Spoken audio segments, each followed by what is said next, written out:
we're going to talk about Bartók's six-string quartets. I've asked the quartet to prepare some excerpt, but we won't play the sixth quartet. Come to the concert tomorrow and on Sunday. Tomorrow will be quartets 1, 3, and 5. And Sunday will be second quartet, fourth quartet, and the sixth quartet. I asked them why choosing that order. Do you want to hear what they say? Yeah, we try to make from each concert somehow one should have a real strong mix of different pieces by Bartók. So it makes sense to start the whole cycle with the first quartet, which is quite kind of late romantic in some ways, and then we like to finish the second concert with the sixth quartet, the last quartet, because it has a very special atmosphere to it. And so we've tried to set the program up so that, of course, the best is if you come to both concerts, but if you just come to one, you get somehow a great range of Bartók's music as well. Yeah, in the handout, I have two diagrams. The first one is showing how Bartók's quartet, in the context of some of his most important composition. As you can tell, he composed these six quartets across a time of 30 years, probably beginning from right after his student years till just before he died. Just before he died, he was drafting his seventh-string quartet, but of course, he didn't. It's not anything substantial manuscript of that. Yeah. As said, the first string quartet, everybody talks about the connection to romantic music, to Wagner or to Richard Strauss or his first violin concerto. But in fact, the first string quartet also has some folk elements. Now, talking about folk elements, on the second page, you will see that I put the six-string quartet in the context of what Bartók did in terms of collecting folk songs. Throughout his life, he's also an ethnomusicologist. He's also an ethnomusicologist doing research on folk music in Hungary, in Romania, even when he was in the States. Towards the end of his life, he took up a fellowship in Columbia University, transcribing Yugoslavian folk songs. So just give you a sense of how folk music influences composition. I picked a passage from the first string quartet, which I think is quite folk-like. At the same time, it's also very Bartók because he likes Bach a lot. You hear this folk material almost being performed like a fugue, not actually a fugue, but very fugue-like.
That's from the very first string quartet, which was composed in 1909. Yeah, it has 4 movements. In this handout here, I have all the movements of each quartet, just to let you know the duration of each, how the form work for each piece. You notice that for Bartók, he tried for formal innovation as well. Before I talk about form, I also pick an excerpt from the second string quartet. Again, also very folk-like, very folk-like. Usually people group these quartets in many different ways. The first two quartets are referring to his earlier quartets, even though people seldom talk about the folk gestures. But I think I also picked from the second movement of the second string quartet, also a very folk-like section. Yeah.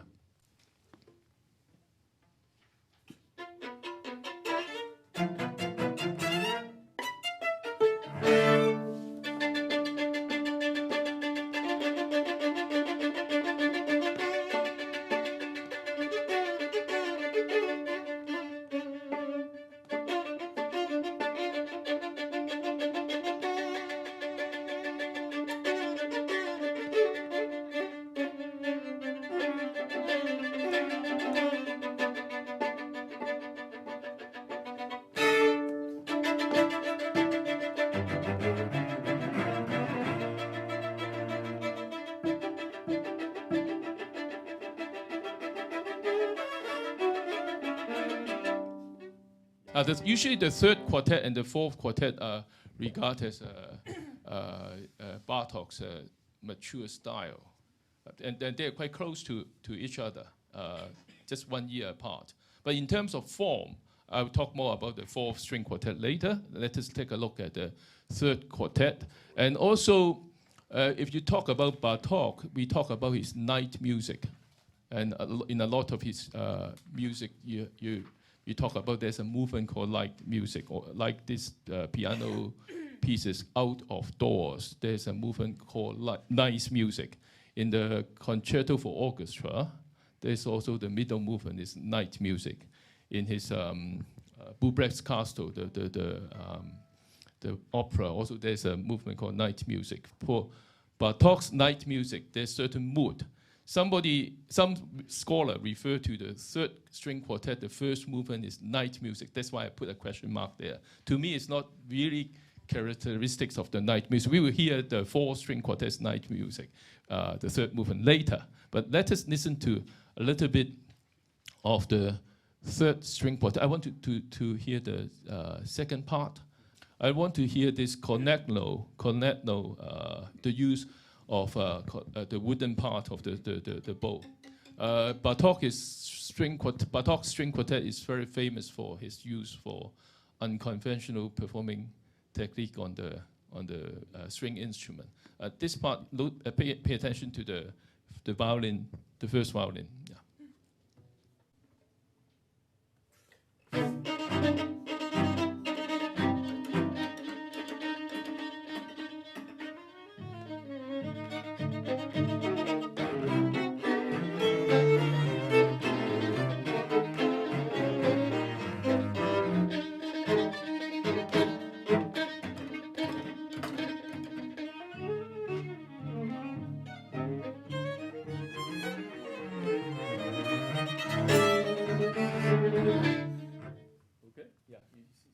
Very unconventional use of the bow. Of course, Mahler, I think in one of his symphonies, he also used that. The Seventh Symphony also used that. And so the first time with that Quartet No is viola and first violin, and then even stronger with adding the cello the next time. It's particularly fun when there's more than one of us doing it. It creates a special effect. This is from the second part of the third string quartet. The third string quartet is divided into the first part, second part, and then the third movement is the recapitulation together with a coda of the first part.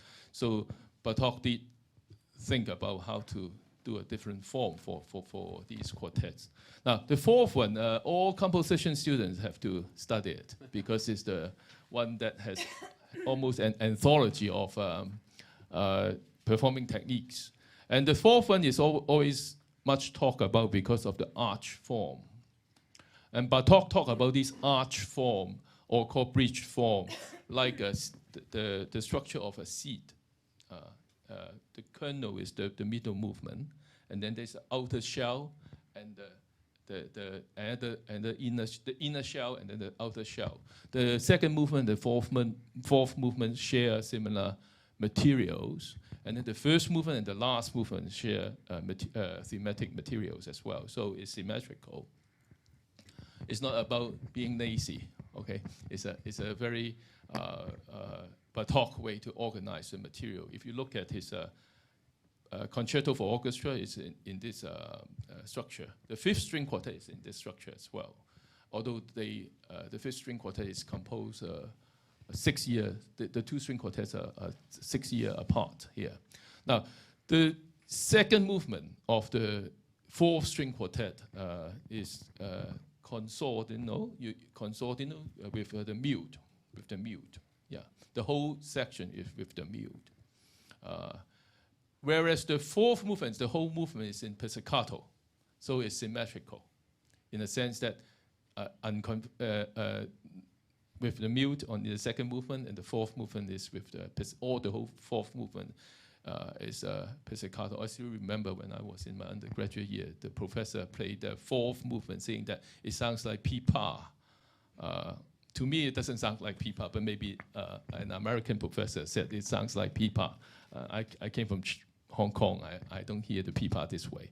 But there's also a kind of a pizzicato called Bartók pizzicato, because he used to pull the string quite far away, and then it bounces back to the fingerboard. This is called Bartók pizzicato. Yeah, and that's why I said that the four string quartet is almost like an anthology of all these interesting techniques. Let us listen a little bit of the second movement of the four string quartet.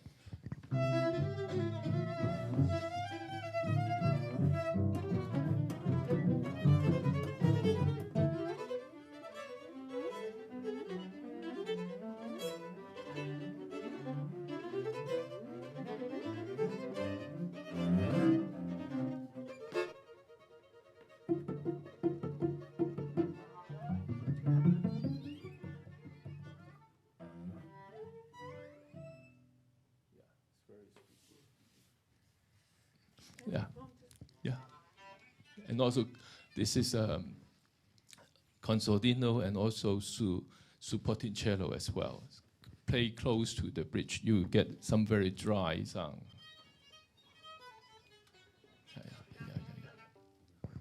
Okay, so this is the part of the second movement.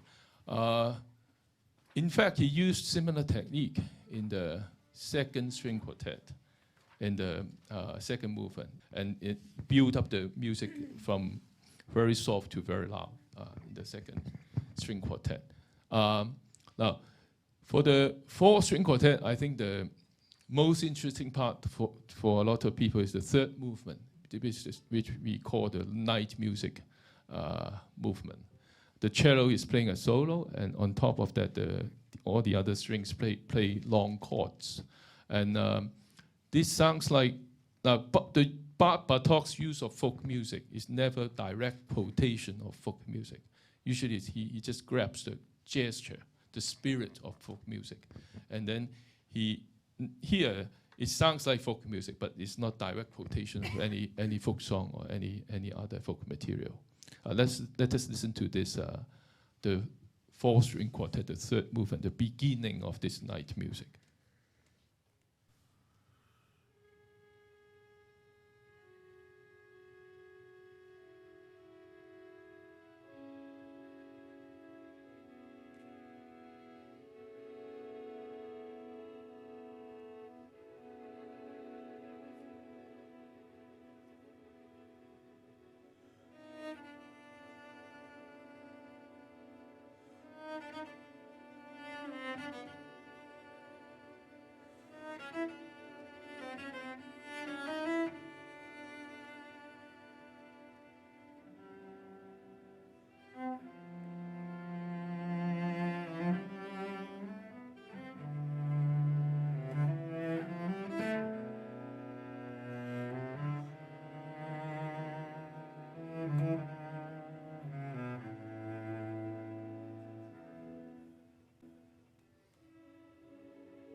this part here, this the violin playing this, some scholars said that Bartók is imitating the insect and the frog when he traveled to collect folk song in Hungary or Romania. He heard all these sounds of the nature. In fact, Bartók throughout his life, he liked nature a lot. He collect sunflowers. Musicians like nature. John Cage collect mushroom. I'll just say one thing about this opening, the cello solo. We learned something playing a project with a Hungarian folk group, how to play the accompaniment, the chords, when András is playing. Because the folk musicians, sometimes when the singer is singing a ballad and the two violins extremely quiet, just hardly any sound, but just an atmosphere. And so we're trying to do this, but it's very hard for us to play quietly enough. When we hear András playing expressive, then we want to play more. So very often he has to tell us to play less. And it's very exposed music, especially in the setting of a string quartet. It's very difficult to get the balance. And this is the so-called light music in Bartók. If you go to listen to the third movement of Bartók's Concerto for Orchestra, it conveys the same mood here.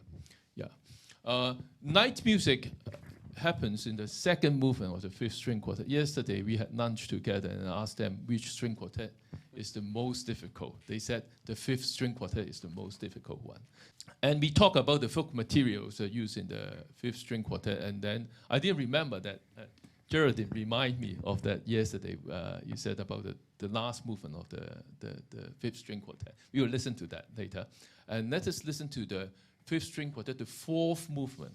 A whole variety of very interesting performing technique in the fourth movement. Measure one. What's that?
Very difficult to coordinate this. Dun, dun, dun, dun, dun.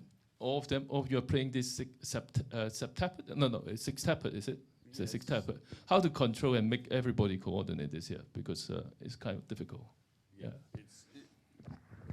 It's the same. You just rehearse it a lot, and then everyone is signing a little bit, and then you hope no one coughs in the audience just before you play, because that makes it harder. Yeah, and also at the beginning, the viola is playing this G, alternating between the C string and the G string, playing this G note. Is it? Yeah. You can play it getting different. The same note there. Same note but different string, alternating, getting the different color. This is very Chinese music. Then this here is Qin music has a lot of that. Chinese Qin music has a lot of using different string but playing the same note. Then you get the switching between different tone color. The last movement is this quotation out of the blue of this very folk-like thing, out of this chaotic, and all of a sudden you have this folk tune. I forgot about that, but it's Jordan yesterday remind me of that. So I asked them to show this to you. Before that, it's very intense music, very, very intense, dissonant. And out of the blue, there's a very interesting quotation, not a quotation, it's a folk-like melody here.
Very interesting juxtaposition of different music.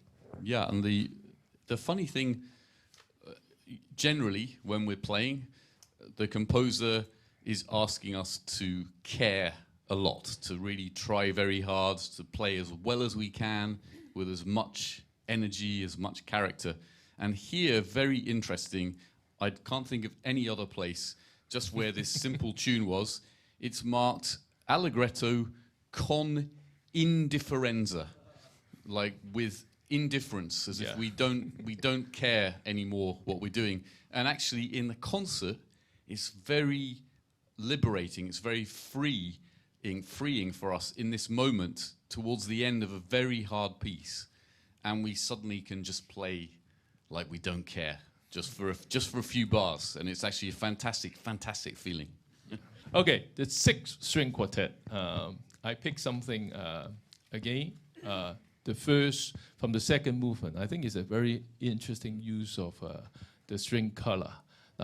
Can I just listen to the violin and the cello playing first? The first violin and the cello playing without the two inner voices, and then you will notice what I want to say about this very innovative use of string color.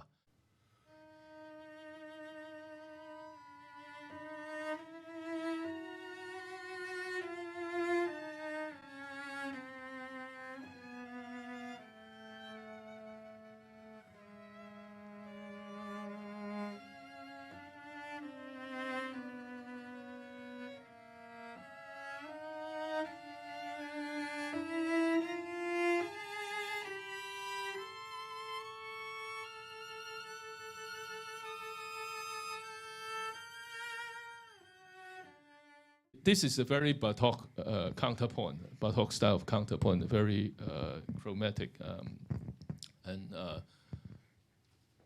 But what Bartók did is the two inner voices are playing the same melody as the first violin, but in a different way. And it adds a layer of color to the whole thing. And let us listen to everybody, the four players playing together, and listen to this again.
hear totally different feeling with the layer, the two inner voices doing the same melody, but using a different type, like tremolo, and also it's mute. Yeah.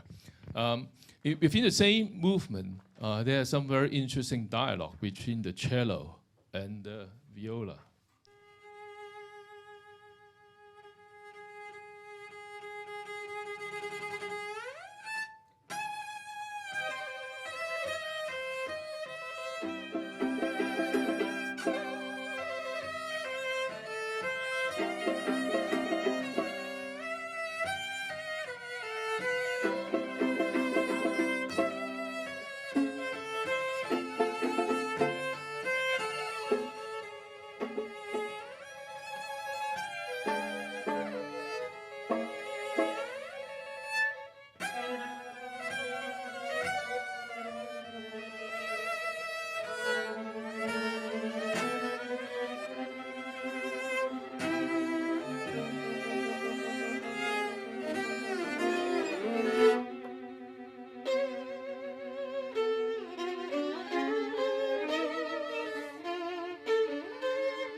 Just now, we mentioned about the fifth string quartet.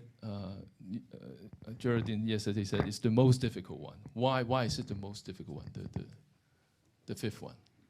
It's difficult because it's just very difficult rhythmically. It's very intense, and you have to concentrate really hard. It doesn't stop. You know, usually you have a moment to gather your wits about you doing something, but this one is relentless.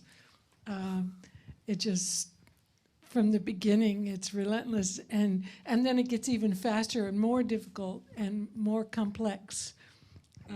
I think I like when you said complex, because Bartók is, you know, string quartets are often like a conversation, but in this case it's more of a big argument, and so the rhythms that each of us have can distract each other. So it's a sort of a difficult combination, because as a quartet you want to listen to each other all the time, but sometimes if you listen to absolutely everything, then it's almost very hard to play your own part, because each person's rhythm is different and complicated.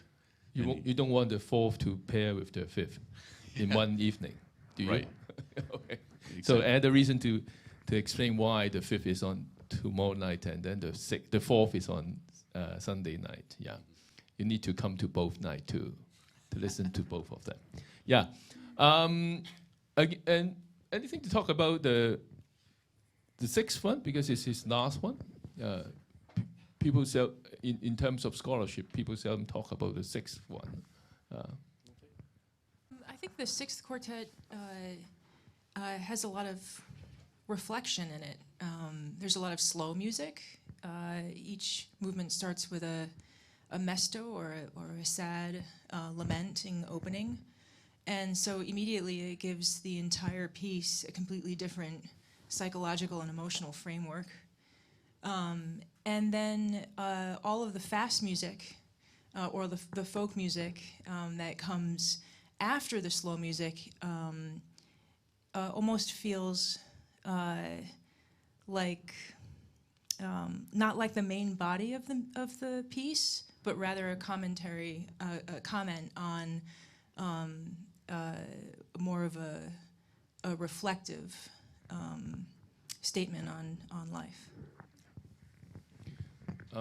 Now the handout here, I have this is the Bartók's analysis of the fifth string quartet. If you want to take a look at this here, this is Bartók's drawing of the structure of the fifth string quartet. This one, and here is his transcription of some folk tunes that he collect, and then you see he's listening. He doesn't have an iPhone with him, so he didn't have an iPhone with him, so he's carrying this heavy equipment to collect those folk songs.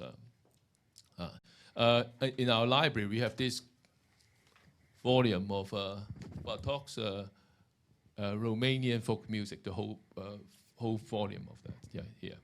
So you can take a look at that. And he classified these folk songs in a very scientific way, more or less like scientists classifying an animal to animal kingdom or a plant to the plant kingdom. Because for each folk song, he looked at the ending note of certain phrases, and if the tune end with this phrase, it belongs to this group, and how many syllables each phrase. It's just like in biology, you have this phylum, and also animal kingdom, plant kingdom, so something like that. If you studied biology before, and take a look at how he classified. It's very interesting.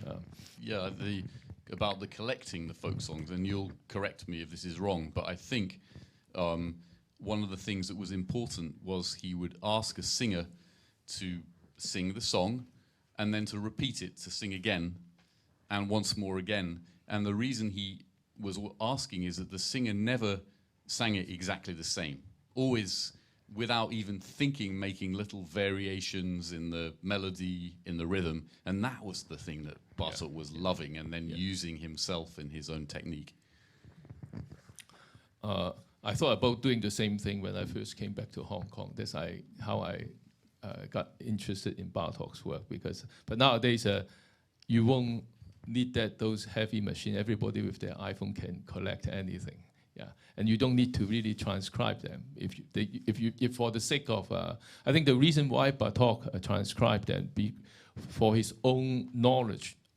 Besides for his own knowledge, he was also thinking that those traditions were disappearing with urbanization. All this. That's why he need to preserve them.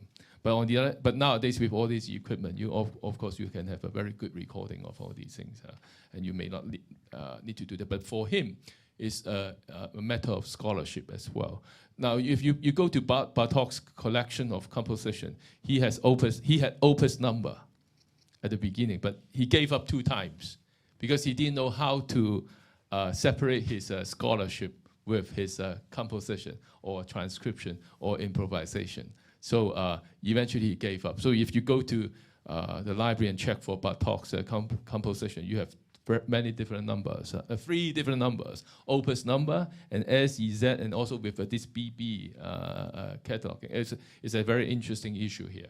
Now, I reserve one excerpt. I think it's a very beautiful excerpt. Simple, but beautiful. I don't know, I can't say simple or not. You have to ask them whether it's simple or not. To me, it looks simple, It's the ending of the 6-string quartet. Very simple material, but you pay attention how he used different performing technique to give you different color. This is the ending of the 6-string quartet.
Simple or not? I'm sorry. Very, in terms of how to control and get the balance, I think it's quite difficult. Now, that's all what I prepare. You're welcome to ask questions, or you want them to talk more. Please feel free to ask question or tell us what you think about Bartok's music. Yeah, thank you for the Bartok Cyclus on this weekend. I'm really looking forward to have this opportunity to listen to the whole Cyclus in weekend. And actually, you mentioned before, also Goethe told that string quartets like for people discussing on an intellectual way together. And also there's a comparison between the late string quartets of Beethoven, also in his, the revolutionary way of composition and so far beyond his actual time where it was composed, also compared to the Bartok 6-string quartets. And now my question to you, how is it for you as an interpret to compare to the late string quartets of Beethoven and compared now to Bartok? Do you see there's are similar or there's or which challenges are existing there, or do you agree with this comparison with the late string quartets of Beethoven to Bartok, or this is what would interesting me is? That's a very good question. I'll see if one of the others wants to take it. We know from his letters that he adored the late quartets, especially C-sharp minor 131, and constructionally he was also experimenting with the attacca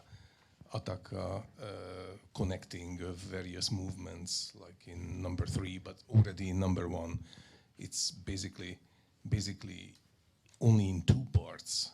Four movements, but basically 2 big parts, almost like 131 in one continuous line. So that might be one thing. Ed?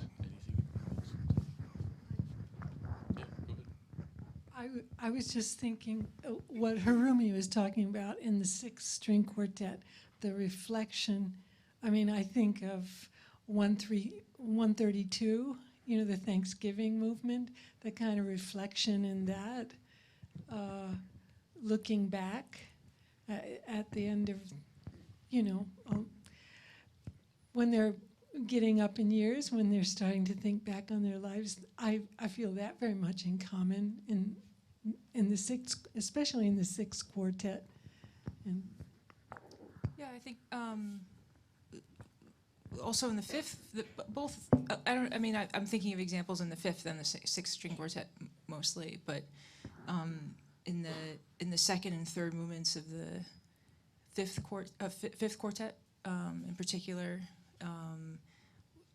the use of chorale and the use of scherzo, the idea that in what Jerry was mentioning in the 6th-string quartet, the feeling in the first movement for me, which is very youthful, and we're always talking about how it's very spring-like and rejuvenating.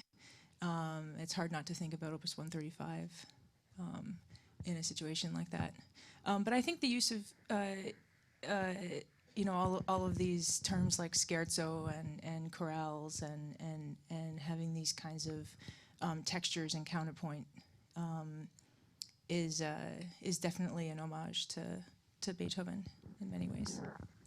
I think also you see with the late Beethoven quartets more daring about putting one character or one emotion next to another one, and not sort of taking a risk, like maybe there isn't a very smooth transition between them, and maybe it doesn't matter if it doesn't seem unified. And I think you can, in the 6th quartet, although it's true the slow music that begins every movement and then turns into the last movement, that is kind of unifying. But all the other material, like Harumi was mentioning, the very quite spring-like first movement, then this very rigid march, and then this very sarcastic, grotesque, sort of burlesque. he's throwing all these different characters right up against the slow music and creating some kind of argument or conflict, and maybe not, it doesn't matter so much if it's not all the same style or it doesn't resolve. So that seems to me is very similar to the late quartets. Well, welcome back, Takács Quartet. Welcome back. I think I just spoken with the organizer of the.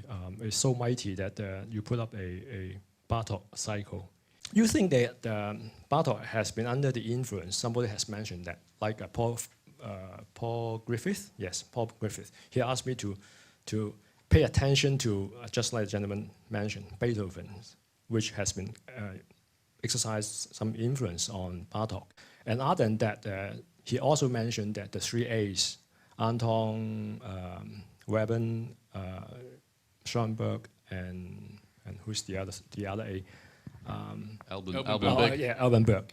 And which who have been influencing Bartok as well. Other than Stravinsky, some other people also mentioned Stravinsky, which I want to have your views as a performers.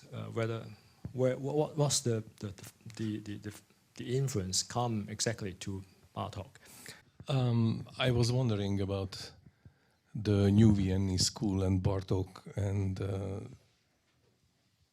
I'm not sure Bartok wanted to be.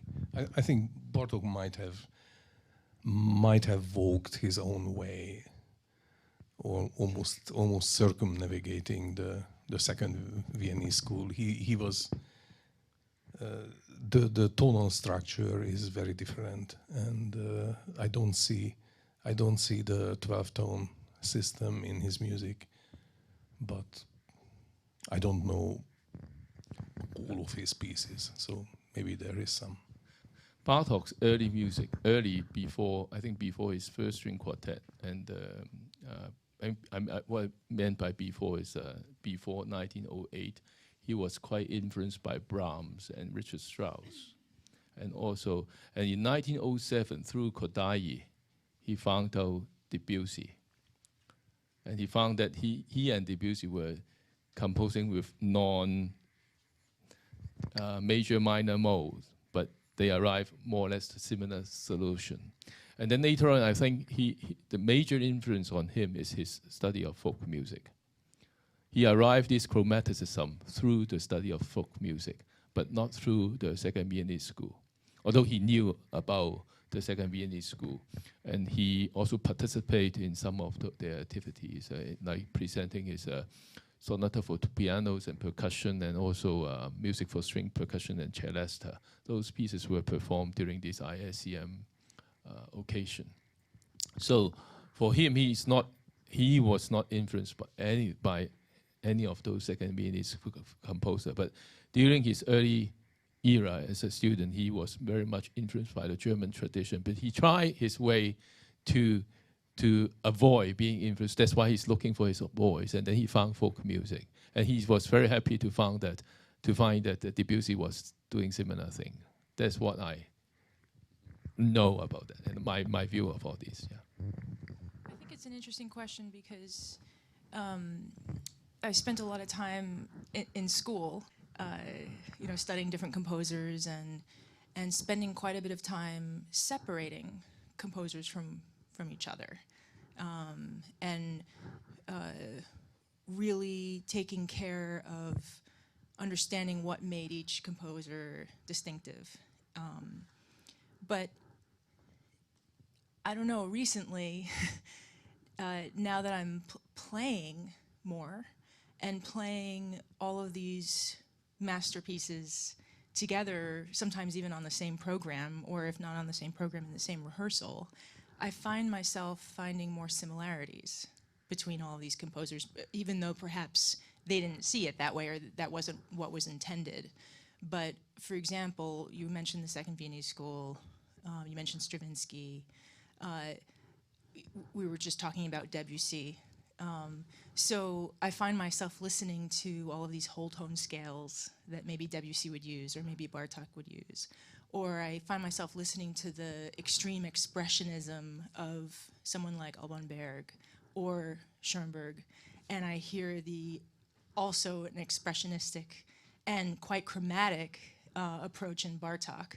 And although I know that these composers came to these conclusions with completely different paths, I find so much beauty in the similarity of how the expression is so saturated with not just technique, but with a feeling of almost getting to a similar place with a completely different path. And I find something very beautiful about that, even though I spent so much time separating all of these famous composers. So I don't know if that answers your question, but it's something that I've been thinking a lot about recently, including Stravinsky with polytonality. We have whole sections in these Bartók quartets where we're playing major and minor chords together at the same time. And he didn't think of it the way that Stravinsky did. They use a different system. Yeah. Right. Yeah. We can take one more question or one more. Yeah. Last time you had a concert in HKU, it's in 2016, right? Yeah. Compared to that concert, is there any differences in the tomorrow's concert? Well, that's a good question. I think we played. We just played Beethoven last time. Yeah. So I think a similarity is that in each case we're just focusing on the one composer, and that's its own special kind of experience. Difference is probably just partly the difference of the material, and as Jerry said, the Bartók requires a special type of concentration, and also you have to kind of let your hair down. You have to play with a certain degree of abandon and taking some risks to bring to life some of these more extreme effects that we've been talking about, and which these very good musical examples that you chose, they sort of show the extremes that Bartók is pushing the quartet to.